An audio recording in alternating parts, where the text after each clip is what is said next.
Caller? Oh, it's me. Sorry, I didn't know. Hello. I just wanted to thank you, Richard, for the anti-homosexual seminar that me and my wife attended a few weeks ago in San Francisco. Yes. After the 1 week intensive anti-homosexuality training and then the 6 week detox in Mendocino County, it was great. Since then, my wife doesn't have those feelings for other women anymore, and I've never been happier. It's the best $40,000 I've ever spent. So I just wanted to give you a deep, heartfelt thanks for all of that. Well, thank you, and thank you very much for attending. We do try and get the message out that we will cure gaiety. We will cure all acts of gaiety, because you can't get into heaven being a homosexual or a lesbian. So, caller, were you there from the 14th to the 18th, or was this the one that was from the 21st to the 24th? The 14th to the 18th. Okay, so that was the one that Stephen and I were both giving. Yes. Okay. So how has this been, like, just for the rest of the room who may not be familiar with our services, like these seminars that we give, could you maybe,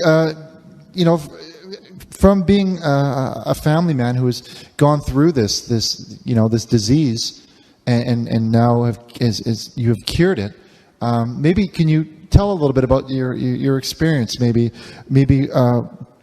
how your wife was before and then after? Like, I'd really love for you to share that with the room. Okay, well, first I want to say that I didn't cure it. You guys did all the work, and I'm so thankful for it. Thank you. For those who don't know, it's a couple of day intensive seminar where we sit down as couples in a big theater. It was beautiful, the theater that you guys had rented out for us. And we go over all the morality of homosexuality and how it's so wrong. It really struck home with most of us. After that, they cart away the partners who are suffering from this illness, and there's a few-week detox that you take our loved ones on.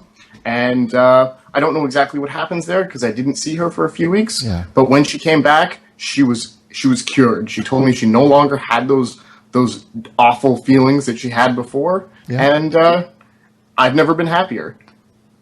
There you go, everybody. You heard it first here. The Neon Bible has the power to cure. It has the power to stop you from drinking. It has the power to stop your wife from being a butch lesbian.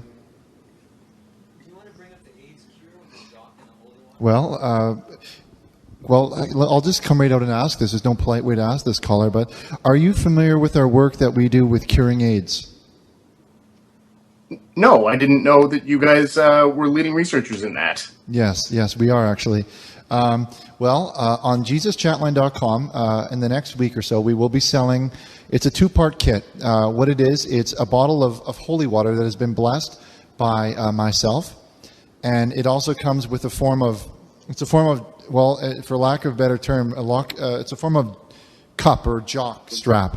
Now, it's equipped with a sponge. Now, what you do is with the Richard Burnish blessed water, you spill it onto the sponge, you insert it into the cup, and you put on, you wear it while you're at work, or while you're pushing your kids on the swing, or whatever it is that you do. But what it does is it actually cures. It's been proven to cure AIDS. I'm a little bit confused. Should people with AIDS be allowed to keep their children? I mean, really, I don't know about that. Well, Me personally, I wouldn't want. As long as they're not kissing them on the mouth. Okay. Yeah, because if you kiss somebody with AIDS, you do get AIDS. That is a fact. So they have to limit the kissing. So I would just advise, if you are a parent with AIDS and you're in the chat room, don't kiss your children. You'll be doing them a big favor. All right, this has been very informative. I just want to say God bless and thank you. Hey, before you go, caller, what did you think of our new video there for our church? Did you see it? No, I haven't, unfortunately. Oh, okay. Well, I'm going to roll it for you right now because I'd love for you to see this. It's a fine piece of work. Just hold on the line, and I'm curious to hear. Just because you've gone through some of our training, the homosexual detox, take a look at this. Okay.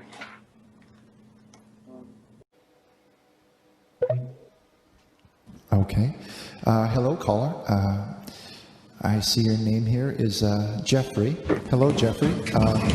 You're live on the air with Richard Burnish. Hi, Richard.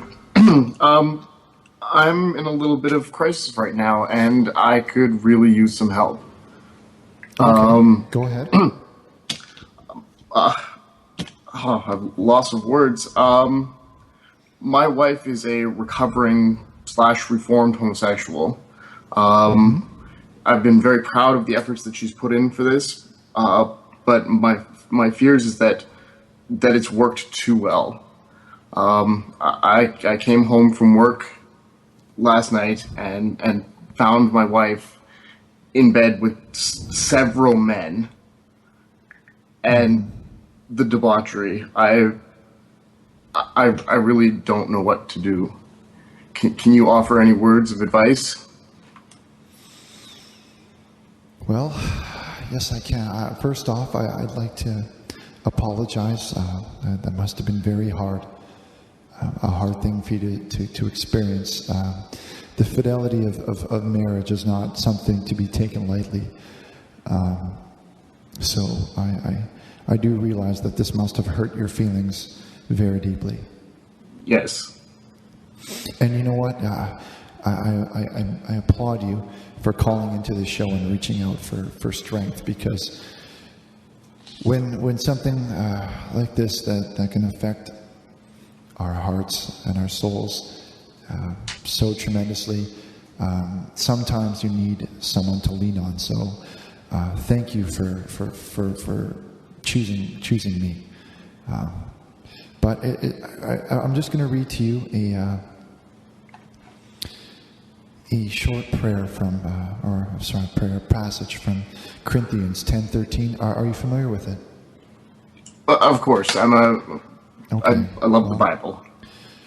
Well, it's about temptation. So, no temptation has overtaken you that is not common to man. God is faithful, and he will not let you be tempted beyond your ability. But with the temptation, he will also provide the way of escape that you may, so that you may be able to endure it. So that would be my advice to you, to seek your strength in the Lord to escape this situation of yours. You mentioned she was a recovering homosexual, so she sounds, please don't take offense to this, but she sounds as though she may be a bit of a lost cause. No, don't say that. I know. This is just my advice, but it sounds like there are some severe problems in your marriage. A union of marriage is something to be taken very, very seriously. It's a pact with God. So ask yourself this: do you really want to associate with a woman that would turn her back on the Lord? No. God comes number one. Oh, that is music to my ears. I'm glad to hear that. So, my advice to you, Geoffrey.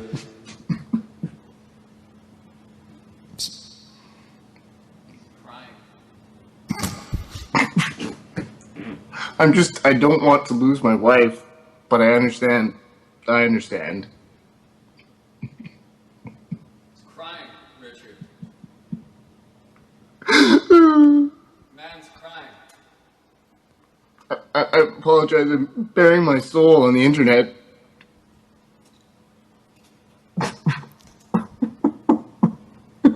It's okay. It's okay. We're off the air now. It's okay. It's just you and me. Geoffrey, are you there? I'm hurt. Geoffrey, I've turned off the channel. It's just you and I. I'm very sorry to be the one giving you this news, but I do think it's time for you to move on. God needs to come first. It's the Christian way. But she's my wife. We've shared so much. Geoffrey, I do believe that she's turned her back on you. And many other things. Yeah. Yeah. Well, before I go back online, I'm just going to read you one last quote. Thank you. And this is from Isaiah 4:10, and it says, "Fear not, for I am with you. Be not dismayed, for I am your God. I will strengthen you, I will help you, and I will uphold you with my righteousness of my right hand." Thank you. Your words inspire me. God bless you, Geoffrey, and I wish you much luck. Thank you for calling in. Thank you. God bless. Thank you.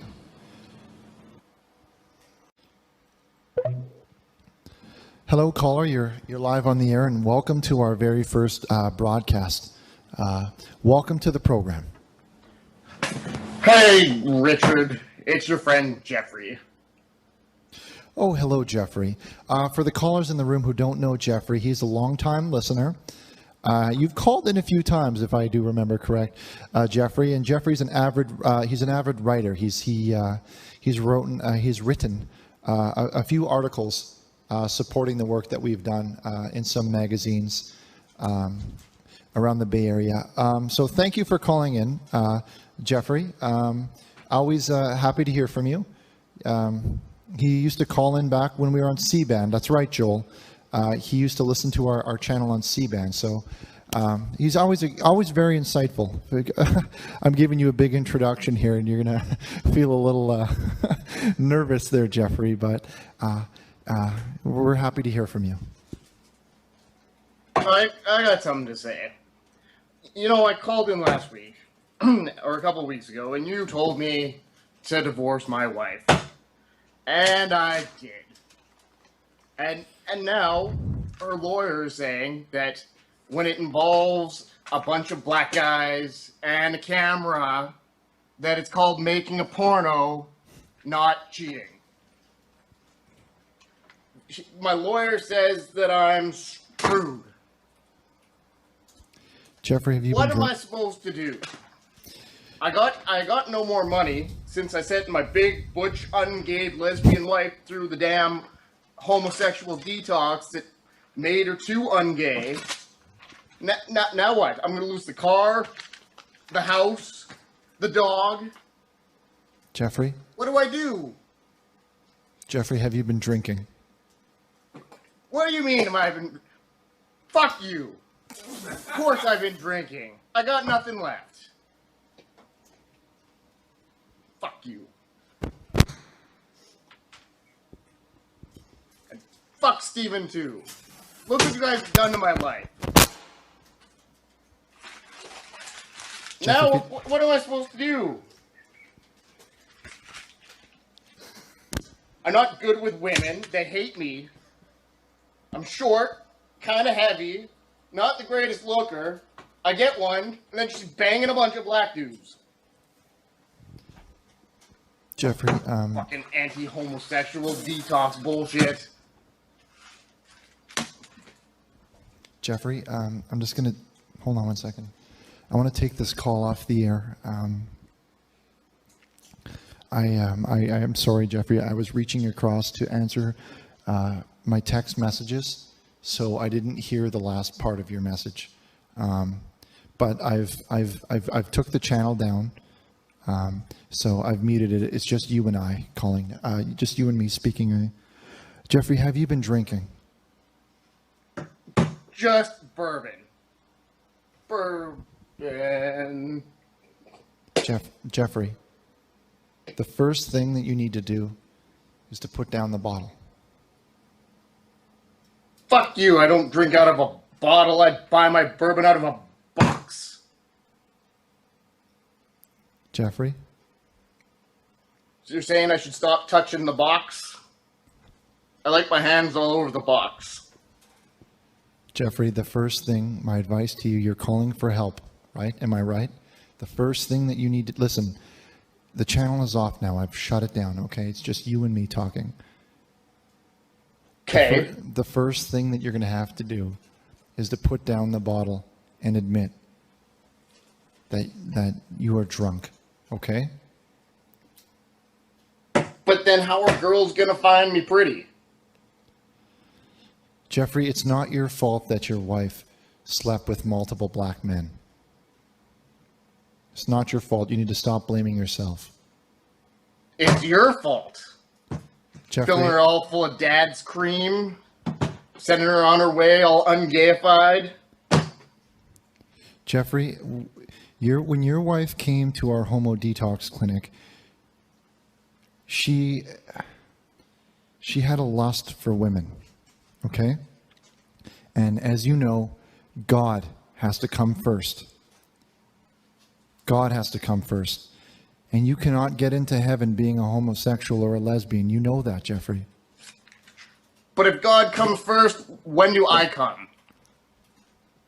I want to come, damn it.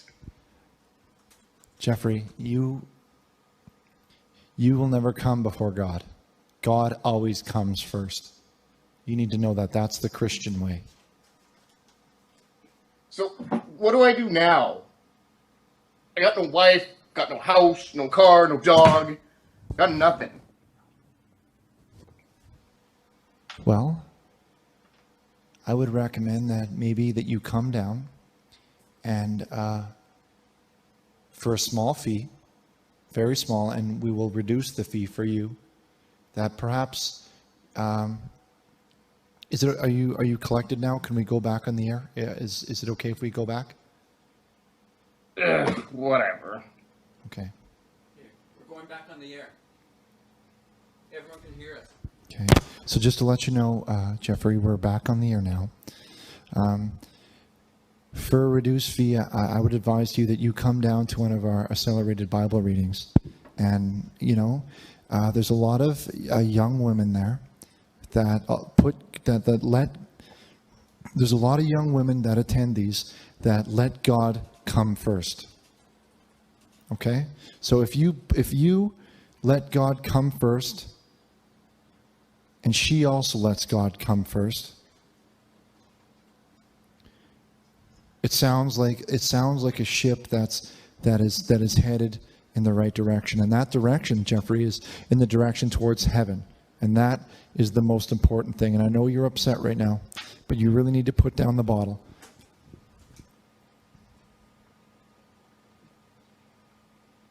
Okay. Look in the chat room, Geoffrey. Look, they're all typing, put down the bottle. Do you see that? Do I see what?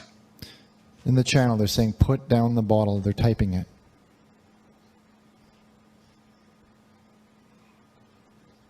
See? Put down the bottle. I see it. Ignore that, put down the N word. That's not for you. We're going to ban that one. Ban. So, stay positive, Geoffrey. Okay? Okay. Thank you. Call back anytime. Thank you. All right. We're going to take a quick break.